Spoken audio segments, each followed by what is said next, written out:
Najviše volimo one epizode o životinjama, zato što najviše volimo životinje. A volimo i ljude koji se brinu o životinjama, zato smo danas u Zoo Kutku. Ovo sjajno mesto nalazi se u Nišu i predstavlja utočište raznim životinjama. Tačnije, preko 160 životinja živi ovde i svaka od njih ima svoju priču. Kako i zašto je dospela tu?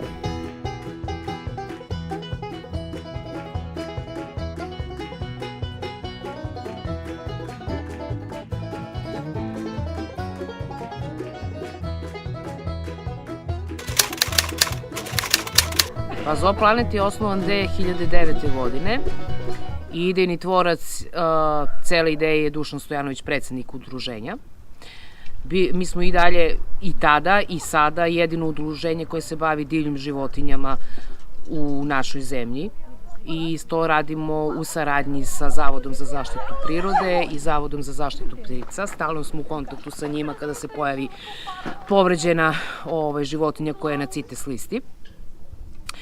Naše udruženje je kao prihvatni centar, jedna vrsta prihvatnog centra, i ovde su sve životinje kod nas smeštene nenamenski, da kažem, sem konja.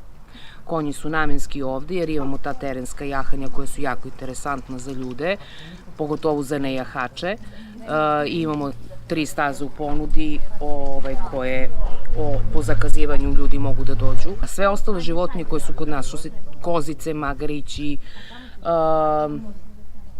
svinje, šta već, pernata živina, druge egzotične neke ljubimce koje imamo, to su sve životinje koje su donete od strane vlasnika koje više ne žele da ih čuvaju ili su nađene ili smo ih spasili, ajde da kažem, sa klanice. Nije baš popularno, ali jeste tako. Spasili smo im život tako što smo ih ili otkupili ili ih je neko od naših donatora otkupio i doveo ovde i oni žive svoj život prirodno, znači dokle god bude trajao taj život. Mi brinemo o njima, o njihovom zdravlju, o ishrani, apsolutno svemu.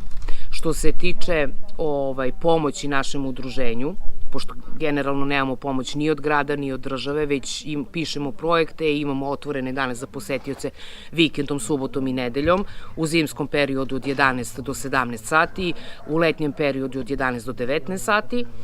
Mogu da zaprate nas na Instagram stranici i na Facebooku i da tu već imaju određene podatke i račun kako mogu da doniraju.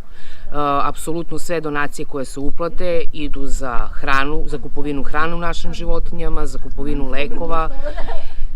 Uglavnom za to nam je potrebno, jer snalazimo se pisanje projekata i otvorene, to je jedino što je naš izvor prihoda da bi prehranili ovih 160 životinja, možda i neka preko toga.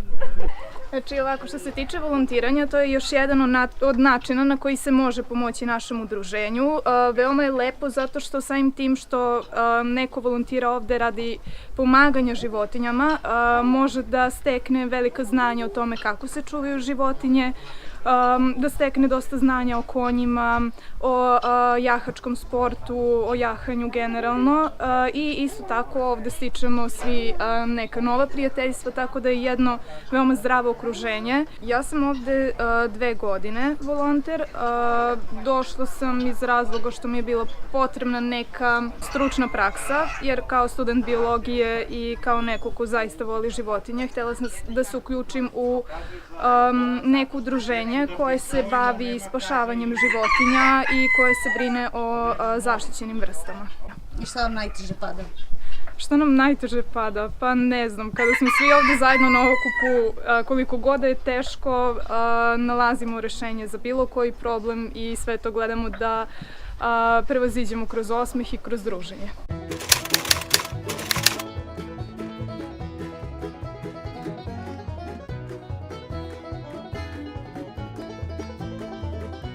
Ovo je svinja Dana, nju je spasila jedna žena.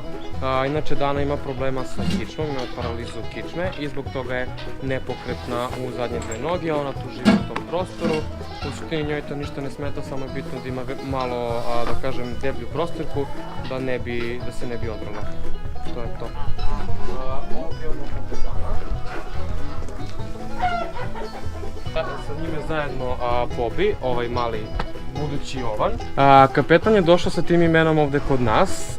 U suštini njegova priča je ta da je njegov vlasnik nažalost preminuo i njega je otkupio naš prijatelj Čika Pera u znak smrti njegove žene. Inače Čika Pera je naš dugogodišnji prijatelj koji nam je poklonio par konja da bi što lakše prikupili novac za sve ostale životinje. I žive zajedno ovako? Da, i oni su nerazvojni. Kada vodimo kapetana, na primjer Bobija nikad niti vezme niti bilo šta, stavimo Bobiju ovom kapetanu u oglavi, Bobija ide za njim i sve vreme ga prati. Jo, bože, preslatko.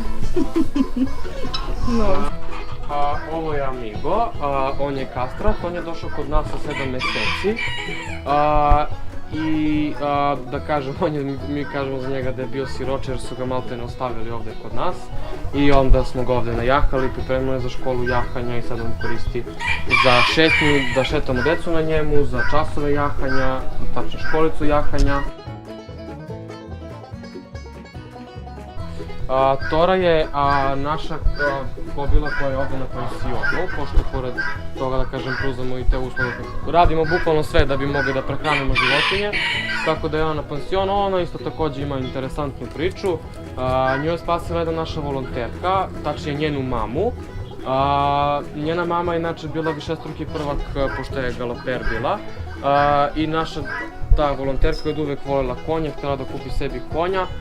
I kad je naišla na njenu mamu Tankosavu, Tankosav je u tom trenutku uživala bukvalno na velikom pašnjaku sa kravama. Ona baš je bilo žao zato što jednostavno eto, koristili su je za sport i onda kad je dobila povredu nogu su je maltene šutnuli i onda voli naša volonterka da kaže da je dobila Kinder Surprise zato što je Tankosavi naglo krenuo da raste stomak jer je pastor probio obradu i upario Tankosavu, niko to nije video. Pretvorila je bukvalno klanica, čak je po klaničnoj ceni Tankosavi otkupljena i onda je došla Tora kod nas. Tankosavina mama je Torina mama, pobrkao sam, je penzionisana, a ona je na hipodromu u Leskovcu, tamo ima preko 7 hektara pašnjaka i tamo je sad sa ostalim konjićima slobodno puštena, da kažem, samo tokom noći u Lasi.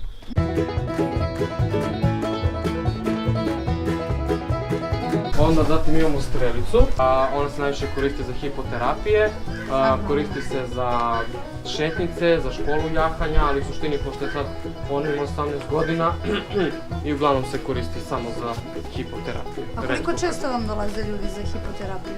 Pa otprilike imamo do 2 terapije nedeljno, mogu tako da. To je Srbač Radovan. Radovan je došao kod nas sa svega 3 dana. Jedan čovjek u Požarevu se kosio travu i na svu sreću je video poleglu vetelinu i zastao sa kosidbom.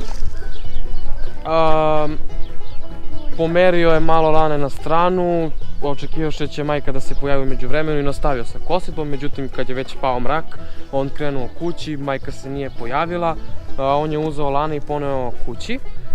Googlao na internetu šta može sad da radi sa njim, šta jede, ko može da ga zbrine. Pronašao je nas na internetu, jednu priču o srndaću koju smo imali takođe i onda nas je kontaktirao. Ovde je Radovan stigao kod nas sa 4 dana, spavao s volonterima u krevetu, živeo u kući do nekih 7 meseci, onda se izdvojio, izašao je da kažem napolje, počeo da živi samostalno. Sad, naš cilj udruženja jeste da sve divlje životinje vraćamo u prirodu. Njegova priča je malo drugačija, pošto sam malo pre napomenuo da volonteri su, da kaže, spavali s njim u krevetu i žive u kući maltene 7 meseci. Naviknuti na ljude, kao što vidite, ne plaši se, prilazi.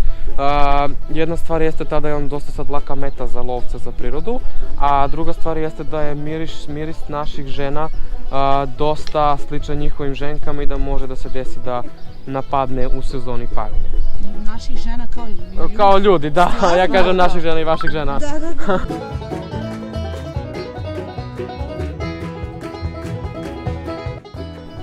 I, kao što rekao smo na početku, preko 160 životinja živi ovde.